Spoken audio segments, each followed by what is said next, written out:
Super Saravana ஸ்டோர்ஸ்ல December 16 இருந்து ஜனவரி 15 வரைக்கும் ஒவ்வொரு பிரான்ச்லயும் ஒரு கஸ்டமருக்கு ₹1,00,000 மதிப்புள்ள தங்க நகை பண்டிகை பரிசு. சொந்த வீடு வாங்க ஸ்டெப் ஸ்டோனுக்கு வாங்க. Step stone. பொங்கல் தை பிறந்ததுக்கு அப்புறம் பாருங்க, தளபதி விஜய் களத்தில் இறங்குறதுக்கான பிளான் ஆஃப் ஆக்ஷன் எல்லாமே ரெடி. அடுத்தடுத்து என்னென்ன செய்கிறோம், என்னென்ன பண்ணுறோன்றது எல்லாமே டிசைட் பண்ணிட்டோம். அதுக்கு மேலே அவர் சொன்னார் பற்றியில, ஐம் வெயிட்டிங் கிடையாது, ஐம் கம்மிங்னு. உங்களால் ஒருத்தன் கூட அதுக்கு நீ பதில் சொல்ல முடியாது. அந்த அளவுக்கு ஸ்ட்ராட்டஜிக்கலாக எல்லா விஷயமும் எடுத்து வச்சுருக்கிறோம், செய்வோம். தை பிறந்தால் வழி பிறக்கும். ரெண்டு அர்த்தம் இருக்குது தம்பி. மக்களுக்கு வழி பிறக்கும், அடிக்கிறதுல திமுககாரனுக்கு வழி பிறக்கும். நான் கைகால் வழிலாம் எடுக்கும் பாரு. இதுக்கு மேலே இன்னொரு விஷயம், அடுத்து நம்ம மதக்கலவரத்தை பற்றி பேசிக்கிட்டு இருந்தோம். இன்னொரு விஷயம் ரொம்ப கஷ்டமாக இருக்குது சொல்கிறதுக்கு முன்னாடி. ஒரு வட மாநில இளைஞர்கள் வந்து ஒரு பசங்க 17 வயசு பசங்க கஞ்சாலாம் போட்டு விட்டுறாங்களே. இல்லையே, 0% கஞ்சா வச்சு தமிழ்நாட்டில். ஓ, அமைச்சர் சொன்னார்ல, சரி இருக்கலாம், அவர் சொன்னால் ஒத்துக்கலாம். அப்போ ஸ்டான்லி ஆஸ்பத்திரியிலே கஞ்சா 3 அடிக்கு வளர்ந்து கிடைக்குது. அது யாரோ அது ஃபஸ்ட்டு கஞ்சா செடியானே தெரில. அது ஏதோ கஞ்சா செடி மாதிரி இருக்குது. கஞ்சா செடி தான் கன்ஃபார்ம் ஆயிடுச்சு. மாதிரி இருக்குன்னா நீ திமுக மாதிரி பேசக்கூடாது. என்ன அது கஞ்சா செடி தான். எப்படி அங்கே வந்துச்சு விதை? தம்பி, திராவிட மாடல் ஆட்சி நடந்துக்கிட்டு இருக்கு, போகிற போக்கில் பேசக்கூடாது. விதை நாம் போட்டது.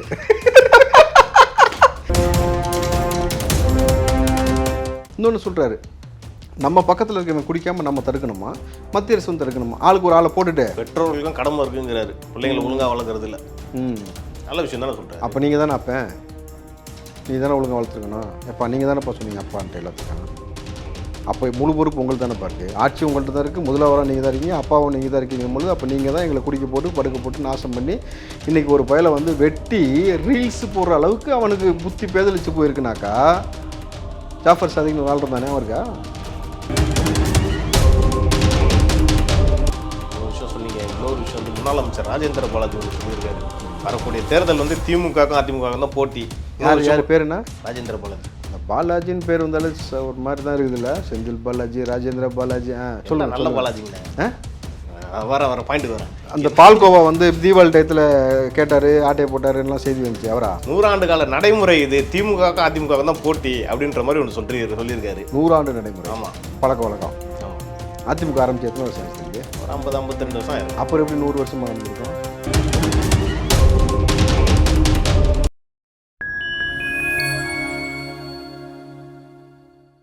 ஃபைன் டைம் நேயர்களுக்கு வணக்கம். இன்று நம்மோடு இணைந்திருப்பவர் தாவேகாவின் மாநில செய்தி தொடர்பாளர் திரு ராவுத்தர் இப்ராஹிம் அவர்கள். வணக்கண்ணா. வணக்கம் தேவ். சமீபத்தில் ஒரு படம் ஒன்று ரிலீஸ் ஆயிருந்துச்சுண்ணா, சல்லியர்கள்ன்ட்டு. ரிலீஸ் ஆச்சா? சரி, ஓடிடியில் ரிலீஸ் ஆச்சு. படம் வந்து ஸ்க்ரீன் கொடுக்கலன்ற மாதிரி அந்த விமர்சனம்லாம் வந்துச்சு. என் கேள்வி என்னன்னா, அதில் வந்து திமுகவுக்கு ஆதரவு தெரிவிச்சிட்டு இருக்காருல நடிகர் கருணாஸ் அவர்கள், அதில் நடிச்சிருக்காரு. இது வந்து ஒரு ஈழத்தமிழர்கள் அங்கே அவங்களுக்கு நடந்த அநீதி படுகொலை இது சம்மந்தமான படம். இந்த படத்தை நடிச்சிரும் செய்கிறாரு, திமுகவோட ஒரு பக்கம் பேசிக்கிட்டு ஆதரவாகவும் பேசிக்கிட்டு இருக்காரு. இவரோட நிலைப்படம் புரிஞ்சிக்கவே முடியலையே. உங்களுடைய கருத்து என்ன? வயிறு தான் முக்கியம். எல்லாருக்கும் வயிறு முக்கியம் தான். தன்மானத்தோடு வயிறு முக்கியம்னு நினைக்கணும்ல. நீங்கள் திமுகவிற்கு எவ்வளவு சப்போர்ட் பண்ணுறன்ற பேரில் என்னென்ன பேசுனீங்க. ஒரு ஸ்டேஜில் அதிமுகவுக்கு அவ்வளவு சப்போர்ட்டு, கூவத்தூர்ன்ற இடத்த காட்டினதே நான் தான். எப்படி? அதுக்கு மிக முக்கியமான காரணமே நான் தான். அவர் ஆட்சியில் உட்காந்ததுக்கு காரணமே நான் தான். நான் இல்லாட்டி எதுவுமே நடந்திருக்காதுன்ட்டு, நீ இல்லாட்டி எதுவுமே நடந்திருக்காது தான். இல்லைண்ணா, அவர் ஒரு புலிப்படைன்னு ஒரு கட்சி வச்சிருக்காரு. என்ன தம்பி? புலிக்கு ஆதரவாக ஒரு புலிப்படைன்னு ஒரு கட்சி வச்சிருக்காரு. இந்த புலின்னு வர கேஸ் எல்லாமே தமிழ்நாட்டில் பெரிய டேஞ்சர் கேஸாக தான் இருக்குதுல்ல. உருட்டுறதுலாம் டுபாக்கூரா இருக்குது. ஒரிஜினல் புலி என்றைக்குமே வந்து இந்த மாதிரி எதுவுமே செஞ்சதே இல்லை. அது உண்மையாலுமே அது புலி. இதெல்லாம் வந்து பார்த்தீங்கன்னா இந்த பசுந்தோல் போற்றிய புலின்னு வாங்கில்ல, கொட்டை எடுத்த புலி இல்லை, கொட்டை இருக்க புலி தானே. அப்புறம் என்ன? சரி அது அந்த புலிங்க என்ன செய்யுதுன்னா, நீங்கள் இந்த படத்திற்காக நீங்கள் நடித்த சொந்த படத்திற்கே திமுகட்ட பேசி தேட்டர் வாங்க முடியல. தேட்டர்லாம் யார் கண்ட்ரோலில் இருக்கு? உங்களுக்கு தெரியும், ஊருக்கே தெரியும். அப்போது இதுதான் யதார்த்தமான நிலைமை. அதாவது நீ எவ்வளோ பெரிய ஆளாரு, எனக்கு எவ்வளோ வேணால் சப்போர்ட் பண்ணு, முட்டு கொடு, குட்டிக்கார நடி, லோடுகு பாண்டியா நடி, என்ன வேணால் செய். ஆனால் என் கீழே தான் நீ, என் காலுக்கு கீழே தான் நீ. நான் நினச்சாதான் உன் படமே வெளியில் வரும். நீ தனியாக கட்சி வச்சுருக்கலாம், எம்எல்ஏவாக இருக்கலாம், எனக்காக நீ எவ்வளோ வேணால் உருட்டலாம், விஜய் அவர்களை எதிர்க்கலாம்னு என்ன வேணாலும் பண்ணலாம். நான் நினச்சாதான் உனக்கு எல்லாமே. அப்படின்னா நிறைய இடத்துல குறிப்பிட்டிருக்காரு, தன்மானமிக்கவர்னு அவர் சொல்லிக்கிட்டு இருக்காரு. நீங்களாம் நான் பார்த்தா மானமே இல்லாதன்ற மாதிரி சொல்லிக்கிட்டு இருக்கீங்க. நான் ஏன் அதை போய் பேசிகிட்டு இருப்பேன்? அவருக்கு இருக்கா இல்லைன்னு அவர் தான் தம்பி சொல்லணும். நான் கேட்குறது உங்களுடைய உரிமையை கூட ஏன் நீங்கள் கேட்டு பெற முடியல? நீங்கள் இப்போ நீங்கள் திமுக சப்போர்ட் பண்ணுறீங்கல்ல, ஐயா என் படத்துக்கு ஒரு 5 ஸ்க்ரீன் கொடுங்கன்னு ஏன் கேட்க முடியல? வெறும் சென்னையில் மட்டுமாவது கொடுங்கன்னு சொல்லி கேட்டு வாங்கிருக்கலாம்ல. தமிழ்நாடு முழுக்க உங்களால் கேட்க முடியாட்டியும் சென்னையில் மட்டுமாவது கொடுங்க ஐயா சொல்லியிருக்காம இல்லையா? சரி, சென்னை உங்களுக்கு கொடுக்க முடியலையா, ரூரலில் கொடுங்க, ஏன் கேட்டு வாங்க முடியல? அப்போது இதுதான் தம்பி திராவிட மாடலுடைய ஆட்சி. அவங்க யாரை என்ன நினைக்கிறாங்களோ அப்படி தான் கொண்டு போவாங்க. ஏன்னா இது இப்படி ஒரு பக்கம்னா, இன்னொரு பக்கம் நீங்கள் பார்த்தீங்கன்னாக்கா தமுமுகவில் எம்எல்ஏவாக இருக்கார். அவர் வந்து அவருடைய தலைமையில் வெறும் இஸ்லாமியர்களை வைத்துக்கொண்டு விஜய் அவர்கள் பிஜேபியோட பி டீமு அப்படின்னு பேசுகிறாங்க. உண்மையாலுமே பிஜேபிக்கு பி டீமாக இருந்தது திமுகவும் அதிமுகவும். இவங்க 2 பேரும் தான் மாற்றி மாற்றி அவங்களோட கூட்டணி வச்சுருக்காங்க.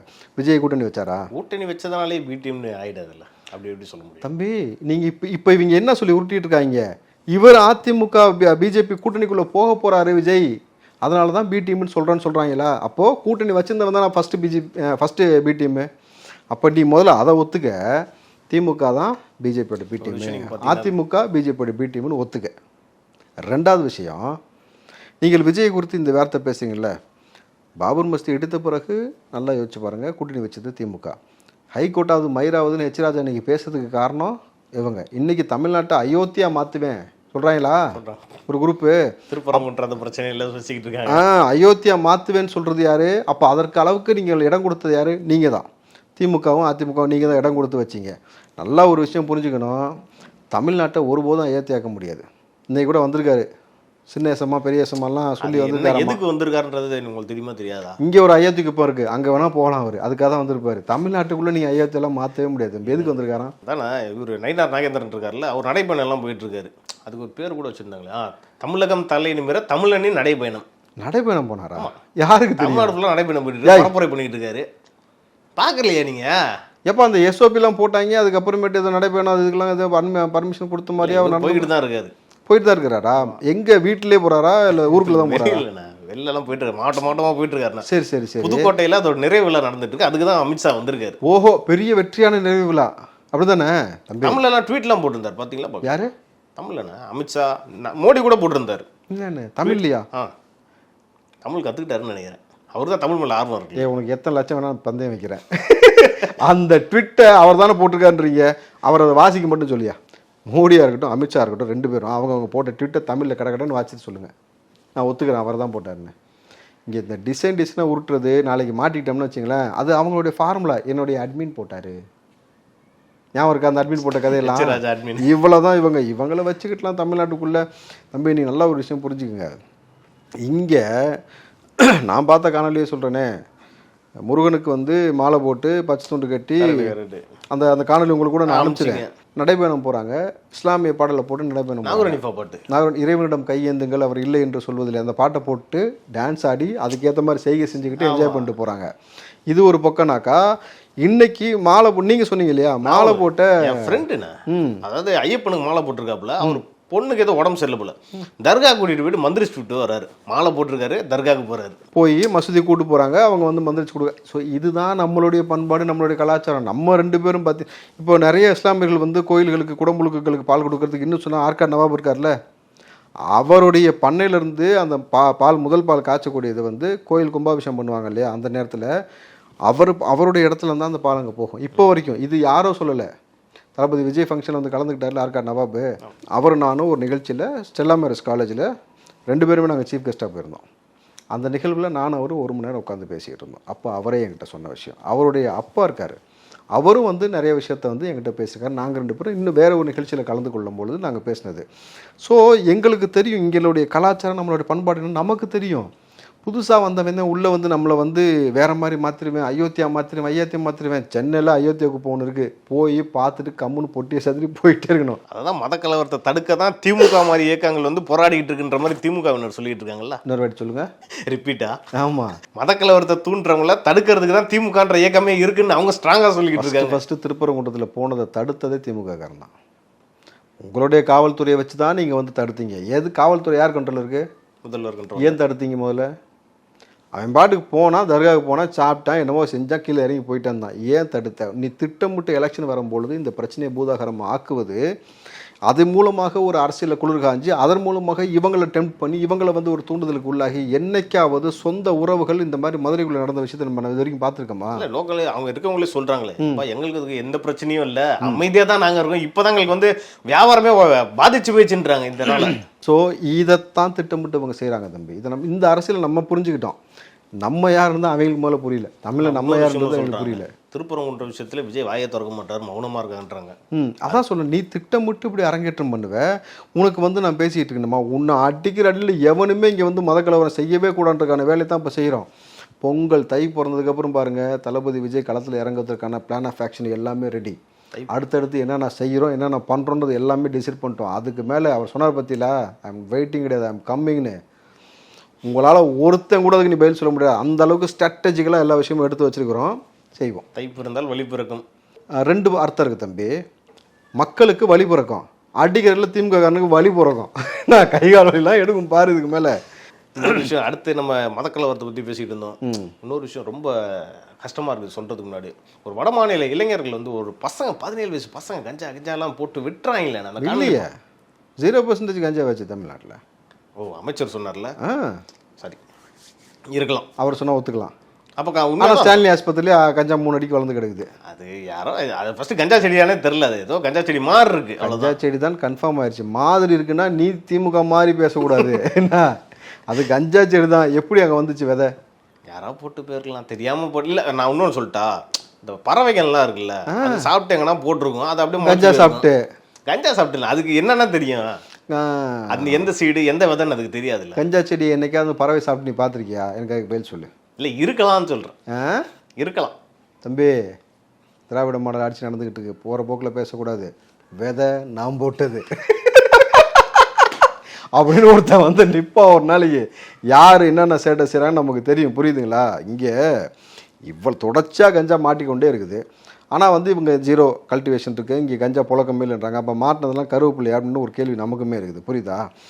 இவர்கள் ஒரே விஷயந்தான், டாஸ்மார்க்கை உங்களால் அதிகாரப்பூர்வம் மூடுவதற்கான எல்லா அதிகாரம் முதலமைச்சர் கையில் இருக்கும் பொழுது முதலமைச்சர் சொல்கிற வார்த்தை இந்த அளவுக்கு வந்து கஞ்சா உள்ளே வருது, எல்லாத்தையும் நானே நியூஸ் பேப்பரை பார்த்து தெரிஞ்சுக்கிறேங்கிறாரு. இது எப்படி இருக்குது? ஆமாம், 1-2 அங்கங்கே மாட்டோம், எப்பயாவது தானே தெரியுது, அதனால முதல்ல பார்த்து தெரிஞ்சிருக்கலாம்ல. எப்பயாவதும் அப்படி தான் சொல்கிறாங்க, திமுகவினர் சொல்கிறாங்க. எப்பயாவது தான் இந்த மாதிரி சம்பவங்கள்லாம் நடக்கும், அது சகஜம் தானே, எல்லா ஆட்சிலையும் நடக்கிறது தானே. அது மாதிரி இங்கே நடந்துருச்சு, சகஜமாயிருச்சுல உங்களுக்குலாம். சகஜம்னா அப்படி இல்லைன்னா எல்லா ஆட்சிலையும் ஒரு நடக்கக்கூடிய சம்பவம். என்ன நடக்கக்கூடிய சம்பவம்? போதையை போட்டு இந்த மாதிரி நடக்கும், கஞ்சா சம்பவங்கள், குடிச்சிட்டு எங்கன்னா பிரச்சனை நடக்கும். எல்லா ஆட்சியிலும் நடக்கிறது. எல்லா ஆட்சியும் நடக்கல தம்பி. காமராஜர் ஆட்சி இருந்த பொழுது ஊருக்கு வெளியில் தான் கல் கடையை, ஊருக்கு வெளியில் தான் சாராய கடையை, புரியுதுங்களா? ஊருக்குள்ளே அனுமதியே கிடையாது. ஊருக்குள்ளே கொண்டு வந்தது ஏவன்? நீங்கள் தானே. மாடல்ன்றீங்களே, நீங்கள் தானே ஊருக்குள்ளே கொண்டு வந்தீங்க. கொரோனா காலத்தில் மூடிட்டு இருந்தப்போ எந்த பிரச்சனையும் இல்லை. அப்போது ஊருக்கு வெளியில் குடிச்சிட்டு வரவன் வரும்பொழுது அசிங்கப்படுவான், ஊருக்குள்ளே யாருக்கும் தெரிஞ்சிடவே கூடாதுன்ட்டு. நான்லாம் கண்ணார பார்த்துருக்கிறேன் அந்த காட்சியை. அப்படியே சைலண்ட்டாக பொத்துனாப்புல வந்து வீட்டுக்குள்ளே போய் படுத்துருவானுங்க, யாருக்கும் தெரிஞ்சிடக்கூடாது, சத்தம் போட்டக்கூடாது, எந்த பிரச்சனையும் ஆகக்கூடாதுன்னு. அசிங்கமா குடித்தாலே அசிங்கம் இருந்தவன் இன்றைக்கி குடிக்கலைன்னா அசிங்கன்றாங்க, தெரியுமா உங்களுக்கு? குடிக்க மாட்டியா? பீர் கூட ஏன்டா, அது மட்டும் நான் மூத்திரம் நல்லா வருது எனக்கு, அதுவும் வந்து உனக்கு மது வாசு தானே. அப்போது இது கூட குடிக்க மாட்டேன், அது கூட குடிக்க மாட்டேன். அப்போது மக்கள்கிட்ட ரொம்ப ஈஸியாக கிடைக்கிற மாதிரி செஞ்சுட்டாங்க. இன்றைக்கி வந்து முதலமைச்சர் வந்து இன்னொன்று சொல்கிறாரு, நம்ம பக்கத்தில் இருக்கவங்க குடிக்காமல் நம்ம தடுக்கணுமா, மத்திய அரசு வந்து தடுக்கணுமா? ஆளுக்கு ஒரு ஆளை போட்டுட்டு பெற்றோர்களுக்கும் கடமை இருக்குங்கிறாரு, பிள்ளைங்களை ஒழுங்காக வளர்க்குறது இல்லை. நல்ல விஷயம் தானே சொல்கிறேன். அப்போ நீங்கள் தானே அப்போ நீ தானே ஒழுங்காக வளர்த்துருக்கணும். எப்பா நீங்கள் தானேப்பா சொன்னீங்க அப்பான்ட்டு எல்லாத்துக்கும். அப்போ முழு பொறுப்பு உங்களுக்கு தானேப்பா இருக்குது. ஆட்சி உங்கள்கிட்ட தான் இருக்குது, முதல்வராக நீங்கள் தான் இருக்கீங்க, அப்பாவும் நீங்கள் தான் இருக்கீங்க பொழுது அப்போ நீங்கள் தான் எங்களை குடிக்க போட்டு படுக்க போட்டு நாசம் பண்ணி இன்றைக்கி ஒரு பயலை வந்து வெட்டி ரீல்ஸு போடுற அளவுக்கு அவனுக்கு புத்தி பேதலிச்சு போயிருக்குனாக்கா, ஜாஃபர் சாதிக்னு ஒரு ஆள் இருந்தானே அவருக்கா செயலாளர் மெத்து அவங்க சொத்துன்னு சொல்லி எவ்வளோ பிரச்சனை போயிட்டு இருந்துச்சுன்னு நமக்கு தெரியணும் பொழுது இதுதான் திராவிட மாடல். ஏன் நம்ம இவங்களை எதிர்க்கணும் புரியுதா? மண்ணை மக்களை எல்லாத்தையும் நாசம் பண்ணிட்டாங்க. இதுக்கு மேலே இவங்களை விட்டோம்னாக்கா, மீண்டும் ஒரு வாட்டி வந்தாங்கனாக்கா இனி மீளவே மீளாது தமிழ்நாடு. இவ்வளோ விஷயம் சொன்னீங்க. இன்னொரு விஷயம் வந்து முன்னாள் அமைச்சர் ராஜேந்திர பாலாஜி ஒன்று சொல்லியிருக்காரு, வரக்கூடிய தேர்தல் வந்து திமுகவுக்கும் அதிமுகவுக்கும் தான் போட்டி. யார் பேர் என்ன? ராஜேந்திர பாலாஜி. இந்த பாலாஜின்னு பேர் வந்தாலும் ஒரு மாதிரி தான் இருக்குதுல்ல, செந்தில் பாலாஜி, ராஜேந்திர பாலாஜி. சொல்லுங்க. நல்ல பாலாஜிங்கண்ணே. வர பாயிண்ட் வரேன். அந்த பால்கோவா வந்து தீபாவளி டயத்தில் கேட்டார், ஆட்டையை போட்டாருலாம் செய்தி வந்துச்சு. அவரா? அந்த டைம் என்ன சொல்லியிருக்காருன்னா 100 ஆண்டு காலம் மோடி எங்கள் டேடின்னு சொன்னார், அவர் தானே? சரி. 100 கால நடைமுறை இது, திமுகவுக்கும் அதிமுகவுக்கும் தான் போட்டி அப்படின்ற மாதிரி ஒன்று சொல்லியிருக்காரு. 100 ஆண்டு நடைமுறை ஆமாம் பழக்க வழக்கம். ஆமாம். அதிமுக ஆரம்பிச்சு எத்தனை வருஷம் ஆச்சு தம்பி? ஒரு 50-52 வருஷம் ஆயிருக்கும். அப்புறம் எப்படி 100 வருஷமாக நடந்திருக்கும்? ஒருவேளை இதுக்கப்புறம் நடக்க போகிறது சொல்லியிருப்பாரோ. 100 ஆண்டு நடைமுறைனாலே நடந்து முடிச்சது, புரியுதா? அப்போ இது எப்படி சாத்தியம்? திமுக 75 வருஷம்ன்றாங்க, இது 52 வருஷம் தான் ஆச்சு. அப்போ எப்படி 100 வருஷம் நடந்திருக்கும்? அப்போ அந்த ஜீரோ கல்டிவேஷன் ஏதோ கோளாறு கொடுக்குதா? எந்த கல்டிவேஷன் சொல்கிறீங்க?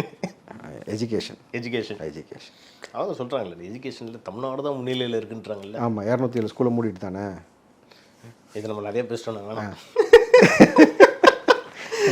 அடுத்தபடியாக அந்த காங்கிரஸ் என்னதான் பிரச்சனை போயிட்டு இருக்கு. இன்னொரு பக்கம் வந்து ஒரு குரூப் வந்து தாவேகா கூட தான் கூட்டணின்றாங்க, இன்னொரு பக்கம் வந்து திமுக கூட கூட்டணின்றாங்க. இன்னொரு யாருன்னா சிதம்பரம், தாவேகா கூட கூட்டணி போனீங்கன்னா நான் வந்து தனியாக கட்சி ஆரம்பித்து பழைய மாதிரி திமுக கூட போய் கூட்டணி வச்சுருவேன் அப்படின்ற மாதிரி சொல்கிறதா தகவல்லாம் வருது.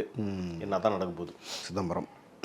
சிதம்பரம்கிட்ட கேள்வி கேட்டாங்க, அவர் சொன்ன பதில் தெரியுமா? நீங்கள் பேசுகிற தமிழ் எனக்கு புரியல. தமிழே புரியலையா? அவர் சொன்ன வார்த்தை அந்த காணொலி இருக்குது. அதாவது தமிழில் ரொம்ப தெளிவாக கேள்வி கேட்குறாங்க. இது இந்த போதையில் இந்த மாணவர்களை அந்த வெட்டி வீடியோ எடுத்தாங்கல்ல, அதை கேட்கும்போது பதறிட்டாப்புல. திமுகக்கு எதிராக கேட்டானே, என்ன சொல்கிறது தம்பி, நீங்கள் பேசுகிற தமிழ் எனக்கு புரியலை. தெளிவாக திரும்ப அந்த நிபுணர் கேட்குறாரு தம்பி, செய்தி தொடர்பாளர் திருப்பி கேட்குறாரு, திரும்பவும் சொல்கிறாரு நீங்கள் பேசுகிற தமிழ் எனக்கு புரியலன்ட்டு போகிறாருனாக்கா, அப்போது எந்த அளவுக்கு இன்றைக்கு போதை கலாச்சாரம் இருந்து மாணவனை வெட்டி ஒரு பையனை வெட்டுறாங்க. 4 பசங்க ஸ்கூல் படிக்கிற வயசு தான், 17 வயசு தான், அவ்வளோதான் அவனுங்களுடைய ஏஜ் குரூப். அவன் வெட்டுறான பொழுது அதை குறித்து பேசுவதற்கு பயந்துக்கிட்டு நீ பேசுகிற தமிழ் புரியலன்னு சொல்கிறாரு. இப்போ அவர் சொல்கிற தனியாக கட்சி ஆரம்பிக்கிறேன்னு சொல்கிறல, சத்தியமாக அது எனக்கு புரியல. நீங்கள் ஆரம்பித்தா யார் வருவா? காங்கிரஸ் ஜனநாயக பேரவையோ ஏற்கனவே யார் வருவா தம்பி? அவர் ஏற்கனவே சத்தியமூர்த்தி பவனுக்குள்ளே வந்தால் அவருக்கு என்ன வரவேற்பு, என்ன மரியாதை, எத்தனை பேர் போவாங்கன்னு எனக்கு தெரியும். நான் உள்ளே இருந்தவன், புரியுதுங்களா? இங்கே வந்து ஜோதிமணி அவர்கள் போட்ட விஷயமும் ரொம்ப அதுதான் ரொம்ப முக்கியமான விஷயம். காங்கிரஸுக்கு துரோகம் செய்கிறாங்க, காங்கிரஸ் வளர்ப்பாதையில் போதுன்றாங்க. ரொம்ப பகிரங்கமான குற்றச்சாட்டுனே இது. ஆமாம், அது எம்பியாக இருந்துட்டு எப்படி பேச முடியாது? ஒரு எம்பி வந்து உண்மையை பேசக்கூடாதா அப்படின்னு அவங்க சொல்கிறாங்க, புரியுதுங்களா? இப்போது எனக்கு தெரிஞ்ச வரைக்கும் தம்பி, நீங்கள் யாரையோ கூப்பிட்டு வந்து உட்கார வச்சு இங்கே பேச்சுவார்த்தைலாம் நடக்கலை, டிவிக்கே கூட கூட்டணிக்கு போகல, நாங்கள் திமுக கூட தான் இருக்கிறீங்க நீங்கள் சொல்லலாம், ஒன்றும் பிரச்சனை கிடையாது, அவங்களுக்கு உரிமை இருக்குது. ஆனால் யார் டிசைடிங் அத்தாரிட்டி? டிவிக்கேனா தளபதி தான் டிசைடிங் அத்தாரிட்டி, காங்கிரஸ்னால் ராகுல் காந்தி தான் டிசைடிங் அத்தாரிட்டி, சோனியா காந்தி தான் டிசைடிங் அத்தாரிட்டி. ஓகேங்களா? அப்போது இவர்கள் 2 பேரும் நடக்கும், பேசிக்கிட்டு தான் இருக்கிறாங்க, நடக்கும். இதை எங்கள் தலைவர் தான் முடிவு பண்ணுவார், அவர் தான் எதிர்பார்க்கலாமா? அப்போ நல்ல விஷயங்கள் நிறைய நடக்கும் தம்பி. பொங்கலுக்கு மேலே தைப்பொருள் அப்போ இவங்கெல்லாம் ஒன்று பண்ணிட்டு இருக்காங்களே லாபி மாதிரி, அதெல்லாம் எதுக்கு தான்? அப்போ அது வெறும் லாபி தான், எதுக்கு யூஸ் இல்லை, இப்போ எதுக்கும் யூஸ் கிடையாது. ஓகேண்ணா, நடப்பு அரசியல் பற்றி நம்ம இன்றைக்கி நிறைய பேசணும். இது குறித்து அடுத்தடுத்த நிகழ்ச்சிகள் இன்னும் நம்ம டீட்டெயிலாக பேசலாம்ண்ணா. நன்றி. நன்றி தம்பி.